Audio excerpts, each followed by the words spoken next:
నమస్కారం అండి. I'm doctor Navavikas Jukanti, consultant physician at KIMS Sunshine hospital Begumpet. ఈరోజు మనం HMPV virus, human metapneumo virus గురించి మాట్లాడుకుందాము. ఈ మధ్యకాలంలో మనం ఎక్కువగా వింటుంది చైనాలో అవుట్ బ్రేక్ అయింది. అట్ ద సేమ్ టైం మనము లాస్ట్ వీక్లో బెంగళూరులో ఒక కిడ్కి పాజిటివ్ వచ్చిందని చెప్పేసి ఎక్కువగా వింటూ ఉన్నాము. సో ఈరోజు మనము అది ఎంత తీవ్రంగా ఉంటుంది, how serious it is, and మనం తీసుకోవాల్సిన జాగ్రత్తల గురించి మాట్లాడుకుందాము. And last exactly 5 years back మనం కోవిడ్ అవుట్ బ్రేక్ చైనాలో విన్నాము. అందుకే and now also we heard that HMPV outbreak అనే చైనాలో చూసినాము. Is it really alarming like Covid అంటే? It is not really alarming like Covid. ఎందుకంటే కోవిడ్ ఈజ్ సంథింగ్ మనకు అప్పుడు న్యూ వైరస్. ఆ virus was very new and we never know how to tackle that virus. But HMPV is relatively an old virus. And మనం every year common cold, ఫ్లూలో చాలా వరకు మనం ఈ పేషెంట్స్ని encounter చేస్తూ ఉంటాము. అండ్ 2001, 2002 నుంచి ఈ వైరస్ మనకు హ్యూమన్స్లో ఉంటూ ఉండింది. అండ్ ఎవ్రీ ఇయర్ అకౌంటబుల్గా చూసుకుంటే 8 to 10% ఆఫ్ కేసెస్కి ఇది హెచ్ఎంపివి వైరస్ ద్వారా పాజిటివ్ వస్తూ ఉంటుంది. And it is not really alarming. And panicky situation create చేసుకోవాల్సిన అవసరం కూడా ఏమీ లేదు. అండ్ దీంట్లో వచ్చేసి లక్షణాలు more of any other respiratory virus, మనకి ఆర్ఎస్వి కానీ ఇన్ఫ్లుయెన్జా కానీ కోవిడ్లో ఉండే లక్షణాలే ఉంటాయి. అండ్ ముఖ్యంగా వచ్చేసి జలుబు, దగ్గు, జ్వరము, ఇవే ప్రధానమైన లక్షణాలు. సో ఇది ఎలా వస్తుంది అంటే డ్రాప్లెట్ ఇన్ఫెక్షన్. యూజువల్లీ ఇన్ఫెక్ట్ అయిన పర్సన్ దగ్గినప్పుడు కానీ తుమ్మినప్పుడు కానీ, సో చుట్టుపక్కల ఉండే వాళ్ళకి ఎక్కువగా సోకే అవకాశం ఉంటుంది. జనరల్గా కోల్డ్ క్లైమేట్స్లో, ఎస్పెషల్లీ వింటర్ సీజన్స్లో మన రూమ్స్లో కానీ మనం ట్రాన్స్పోర్ట్ చేసే కామన్ వెహికల్స్లో కానీ క్రాస్ వెంటిలేషన్ ఉండదు కాబట్టి, సో ఆ డ్రై ఎయిర్లో ఎక్కువగా కమ్యూనికేట్ అయ్యే అవకాశం ఉంటుంది. సో మనకి ప్రధానంగా ఈ లక్షణాలు వచ్చేసి అన్ని రెస్పిరేటరీ వైరల్ ఇన్ఫెక్షన్స్ ఉండే లక్షణాలే. జలుబు, దగ్గు, జ్వరము ఇలాంటి లక్షణాలే ఉంటాయి. సో దీనివల్ల హాస్పిటలైజ్ అయ్యే అవకాశం ఉంటుందంటే చాలా కొద్ది మందికి.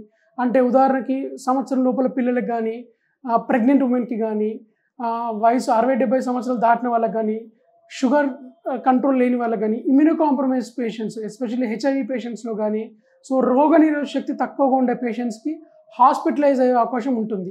సో దీంట్లో మనకు ప్రైమరీగా సిమ్టమాటిక్ ట్రీట్మెంటే ఉంటుంది. సో హాస్పిటలైజ్ అయిన పేషెంట్స్కి, ఎవరికైతే రెస్పిరేటరీ ఇన్వాల్వ్మెంట్ ఎక్కువగా ఉంటుంది, నిమోనిక్ ప్యాచెస్ లంగ్స్లో ఫామ్ అవుతాయి, వాళ్ళకి మాత్రమే ఆక్సిజన్ సాచురేషన్ తక్కువగా ఉంటుంది, వాళ్ళలో అతి కొద్ది మందిలో మాత్రమే హాస్పిటలైజ్ అయ్యే అవకాశం ఉంటుంది. అండ్ వాళ్ళకు కూడా ప్రత్యేకంగా యాంటీవైరల్, హెచ్ఎంపివి వైరస్కి ప్రత్యేకమైన యాంటీవైరల్ మెడికేషన్ అంటూ ఏముండదు. And at the same time respiratory సపోర్ట్గా ఆక్సిజన్ థెరపీ కానీ ఇవి ఇస్తూ ఉంటాము. అండ్ దీనికి ప్రత్యేకమైన వ్యాక్సిన్ అంటే అలాంటిది కూడా ఏమీ లేదు. So most of the people మనకి అందరికీ కూడా వచ్చి ఉంటుంది. అట్లీస్ట్ 15 to 20% ఆఫ్ ద జనాభాలో ఈ వైరస్ ఆల్రెడీ వచ్చి ఉంటుంది. మనం ఇప్పుడు ఎందుకు మాట్లాడుకుంటున్నాము అంటే ఎప్పుడో వచ్చి ఉన్నప్పుడు మరి ఇదివరకు ఎప్పుడు మనం టెస్ట్ చేయలేదు. సో బట్ కమ్యూనిటీలో చాలామందికి వచ్చి ఉంటుంది. ఇప్పుడు మన చైనాలో అవుట్ బ్రేక్ అయింది కాబట్టి ఇప్పుడు మనం టెస్ట్ చేస్తున్నాము. అండ్ బెంగళూరులో ఐసోలేట్ అయిన బేబీ కూడా, ఆ బేబీ కూడా no contact with someone who has travelled outside. And ఇదివరకు మన ఇండియాలో ఉంది కాబట్టి ఆ బేబీకి టెస్ట్ చేసినారు కాబట్టి పాజిటివ్ రావడం జరిగింది. సో దీని గురించి మనం అంత ప్రత్యేకంగా టెన్షన్ తీసుకోవడం, భయపడాల్సిన అవసరం లేదు.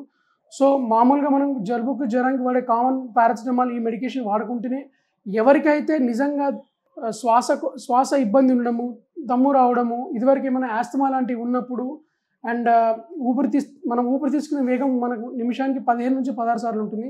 అలా కాకుండా ఎక్కువగా ర్యాపిడ్ బ్రీతింగ్ చేయాల్సి వస్తుంది, ఆయాసం వస్తుంది, అండ్ ఫీవర్ 4-5 రోజులు అయినా తగ్గట్లేదు అన్నప్పుడు మాత్రమే హాస్పిటల్కి వెళ్ళడము. హాస్పిటల్కి వెళ్ళిన తర్వాత ఒకవేళ నిజంగా మీకు ఆ రెస్పిరేటరీ ఇన్వాల్వ్మెంట్ ఎక్కువగా ఉండి న్యూమోనియా తాలూకు లక్షణాలప్పుడు మాత్రమే మీకు అడ్మిషన్ అవసరం పడుతుంది. అది కూడా అతి కొద్ది మందికి, సుమారుగా 100కి 5 నుంచి 10 మందికి మాత్రమే ఈ పరిస్థితి ఉండే అవకాశం ఉంటుంది. సో ఎలాంటి ప్యానికీ సిచ్యువేషన్ అవసరం లేదు. కాకపోతే ఉదాహరణకి మీకు రెస్పిరేటరీ వైరల్ ఇన్ఫెక్షన్స్ ఇదివరకు వచ్చిండడము, లేదంటే షుగర్, బీపీ ఉండి ఎల్డర్లీ ఉండడము, ప్రెగ్నెంట్ ఉమెన్, ఎవరైనా సరే బయటకు వెళ్తున్నప్పుడు మళ్ళీ మాస్కులు ధరించడము, చిన్నపిల్లలు మరి పెద్దవాళ్ళు అత్యవసరం అనుకుంటే తప్ప బయటకు వెళ్ళాల్సిన అవసరం లేదు. అండ్ ఎస్పెషల్లీ స్కూల్స్లో ఒకవేళ క్లాస్ రూమ్లో ఎవరికైనా పిల్లలకి ఇలాంటి లక్షణాలు ఉంటే వాళ్ళని స్కూల్కి పంపించకపోవడం మంచిది. And at the same time పెద్దవాళ్ళు కూడా తప్పని పరిస్థితుల్లో బయటకు వెళ్ళినప్పుడు మాస్కులు ధరించి వెళ్ళడం మంచిది. మీకు కనుక మీ ఇంట్లో ఈ లక్షణాలు ఉండి మీతో పాటు పిల్లలు, పెద్దవాళ్ళు ఉన్నప్పుడు మీరు మాస్కులు ధరించడం, కొంచెం వాళ్ళకి దూరంగా ఉండడం మంచిది. అంతే తప్ప మన ఇంటి వాళ్ళకి వస్తేనో భయపడాల్సిందా అంత అలార్మింగ్ అయితే ఏమీ కాదు. సో లక్షణాలు ఉన్నప్పుడు డెఫినెట్లీ డాక్టర్ దగ్గరికి వెళ్ళి మెడికేషన్ వాడడం మంచిది. అండ్ హాస్పిటల్కి వెళ్ళినంత మాత్రం ఖచ్చితంగా అడ్మిట్ చేస్తారన్న భయపడాల్సిన అపోహ ఏమీ లేదు.